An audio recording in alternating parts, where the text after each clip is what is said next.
매일 성경 묵상 나눔입니다. 5월 12일 목요일입니다. 사무엘상 2장 22절에서 36절을 묵상합니다. 본문을 읽습니다. 엘리가 매우 늙었더니 그의 아들들이 온 이스라엘에게 행한 모든 일과 회막 문에서 수종 드는 여인들과 동침하였음을 듣고 그들에게 이르되 너희가 어찌하여 이런 일을 하느냐. 내가 너희의 악행을 이 모든 백성에게서 듣노라. 내 아들들아 그러하지 말라. 내게 들리는 소문이 좋지 아니하느니라. 너희가 여호와의 백성으로 범죄하게 하는도다. 사람이 사람에게 범죄하면 하나님이 심판하시려니와 만일 사람이 여호와께 범죄하면 누가 그를 위하여 간구하겠느냐 하되 그들이 자기 아버지의 말을 듣지 아니하였으니 이는 여호와께서 그들을 죽이기로 뜻하셨음이더라. 아이 사무엘은 점점 자라매 여호와와 사람들에게 은총을 더욱 받더라. 하나님의 사람이 엘리에게 와서 그에게 이르되 여호와의 말씀이 너희 조상의 집이 애굽에서 바로의 집에 속하였을 때에 내가 그들에게 나타나지 아니하였느냐. 이스라엘 모든 지파 중에서 내가 그를 택하여 내 제사장으로 삼아 그가 내 제단에 올라 분향하며 내 앞에서 에봇을 입게 하지 아니하였느냐. 이스라엘 자손이 드리는 모든 화제를 내가 내 조상의 집에 주지 아니하였느냐. 너는 어찌하여 내가 내 초소에서 명령한 내 제물과 예물을 밟으며 내 아들들을 나보다 더 중히 여겨 내 백성 이스라엘이 드리는 가장 좋은 것으로 너희들을 살찌게 하느냐. 그러므로 이스라엘의 하나님 나 여호와가 말하노라. 내가 전에 내 집과 내 조상의 집이 내 앞에 영원히 행하리라 하였으나 이제 나 여호와가 말하노니 결단코 그렇게 하지 아니하리라. 나를 존중히 여기는 자를 내가 존중히 여기고 나를 멸시하는 자를 내가 경멸하리라. 보라 내가 내 팔과 내 조상의 집 팔을 끊어 내 집에 노인이 하나도 없게 하는 날이 이를지라. 이스라엘에게 모든 복을 내리는 중에 너는 내 초소의 환난을 볼 것이요 내 집은 영원토록 노인이 없을 것이며 내 제단에서 내가 끊어 버리지 아니할 내 사람이 내 눈을 쇠잔하게 하고 내 마음을 슬프게 할 것이요 내 집에서 출산되는 모든 자가 젊어서 죽으리라. 내 두 아들 홈니와 비느하스가 한 날에 죽으리니 그 둘이 당할 그 일이 내게 표징이 되리라. 내가 나를 위하여 충실한 제사장을 일으키리니 그 사람은 내 마음 내 뜻대로 행할 것이니라. 내가 그를 위하여 견고한 집을 세우리니 그가 나의 기름 부은 받은 자 앞에서 영구히 행하리라. 그리고 내 집에 남는 사람은 각기 와서 은 한 조각과 떡 한 덩이를 위해 그에게 엎드려 이르되 청하노니 내가 내게 요 제사장의 직분 하나를 맡겨 내게 떡 조각을 먹게 하소서 하리라 하셨다 하니라. 오늘의 본문은 세 개의 단락으로 나눠져 있습니다. 첫 번째 단락은 엘리의 두 아들인 홈니와 비느하스의 악행에 대한 이야기를 하는 거죠. 근데 재밌게도 사무엘상에서 엘리가 매우 늙었다라고 이야기하는 부분입니다. 매우 늙었고 그의 아들들이 온 이스라엘에게 행한 모든 일과 이제 이 부분은 우리 어제 고기를 따로 빼돌리는 것이었죠. 고기를 삶고 있을 때 또 하나님께 드리기도 전에 벌써 고기를 이렇게 약탈해가는 그런 행위, 그리고 이제는 이 성적인 문제에 대한 죄까지 언급하고 있습니다. 이야기들을 이제 사람들, 백성들 안에서 이제 수근수근 거리는 소리가 이 엘리에게까지 들리고 그것을 들은 엘리가 이제 두 아들에게 말하는 거죠. 너희의 악행을 이 모든 백성에게서 듣는다. 내 아들들아 그리하지 말라. 내게 들리는 소문이 좋지 아니하니라. 라고 말하면서 너희가 여호와의 백성으로 범죄하게 한다라고 아들들을 책망합니다. 그러나 그 아들들이 자기의 말을 듣지 아니하였다라는 말로 아들들의 반응을 이야기하고 있는데 이는 여호와께서 그들을 죽이기로 작듯하셨다. 더 이상 회개가 없다라는 것이죠. 잔이 넘쳐 흐르게 되는 어떤 순간이 있는데 이미 그 잔이 넘쳐 흐른다라고 하는 부분입니다. 흥미로운 것은 엘리가 두 아들의 문제를 알고 그 잘못을 지적하면서도 그 말을 듣지 않았을 때 내버려 뒀다라는 거죠. 우리 같으면 당장 그 제사장의 직분의 역할을 하지 못하도록 멈추게 명령하고 그들이 하나님을 섬기는 일에서 이제 멈추도록 하지 못하도록 배제되도록 했을 텐데 엘리는 그렇게 하지는 않은 것 같습니다. 단락을 요약해 보겠습니다. 엘리가 매우 늙어 두 아들의 악행을 듣고 책망하나 그들의 아버지의 말을 듣지 않는다. 이는 여호와께서 그들을 죽이기로 뜻하셨기 때문이다. 라고 정리했습니다.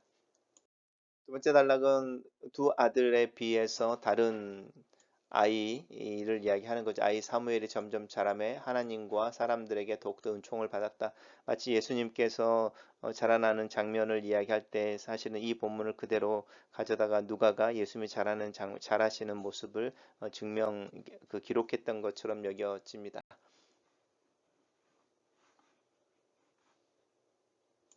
단락을 요약해 보겠습니다.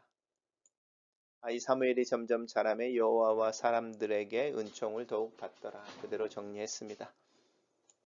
세 번째 단락은 이제 하나님의 사람이니까 선지자인 거죠. 하나님의 사람이 엘리에게 와서 직접 이제 엘리에게 하나님의 말씀을 전달합니다. 우리 첫 번째 단락에서는 사람들이 말하는 두 아들의 비행, 악행에 대해서 엘리가 듣고 두 아들을 책망하는 것이라면 이제는 하나님께서 하나님의 사람을 이렇게 엘리에게 보내서 엘리를 책망합니다. 이야기하는 부분이죠. 너희가 너희 조상의 집이 바로에 속했을 때에 내가 그들에게 나타나지 아니하였느냐. 내가 그를 택하여 내 제사장으로 삼아 내 제단에서 올라 분향하며 이제 에봇은 제사장들이 입는 어떤 의복을 이야기하는 것이 입게 하지 아니하였느냐라고 말하면서 이 엘리 제사장이 아론의 직계에 있는 그래서 사실은 하나님의 성막에서 이제 일을 할 수 있게 되어지는 특별한 은혜를 받은 자들이라는 것을 알 수 있습니다. 하지만 너희는 어찌하여 내가 내 처소에서 명령한 내 제물과 예물을 밟으며 내 아들들을 나보다 더 중히 여겨서라고 하는 부분입니다.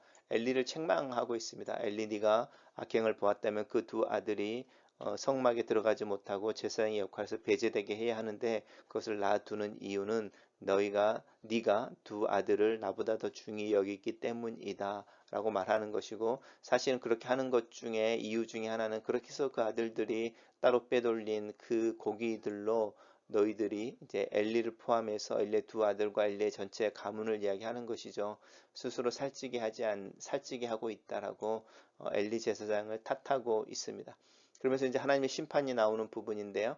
단순히 엘리 제사장에 대한 책망뿐만 아니라 두 아들이 동시에 죽게 되어지는 것에 대한 이야기를 하고 있고 또한 이제 이 엘리 가문 자체가 끊어지는 것에 대한 이야기를 하고 있습니다. 그래서 단순히 엘리 가문이 없어진다라는 걸 떠나서 이 레위 이 지파로서 이제 하나님을 섬기는 그 일에서부터 배제되어지게 될 것이다라고 하는 부분에 대한 하나님의 심판을 이야기하고 있습니다. 그러면서 이제 하나님께서 이렇게 새로운 이렇게 충실한 제사장을 일으키겠다. 그 사람은 내 마음 내 뜻대로 행할 것이다. 그리고 나는 그를 위해 견고한 집 위에 집을 세우겠다라고 하는 부분입니다. 그가 내 기름 부은 자 앞에서 영구히 행하리라라고 하는 부분인데요.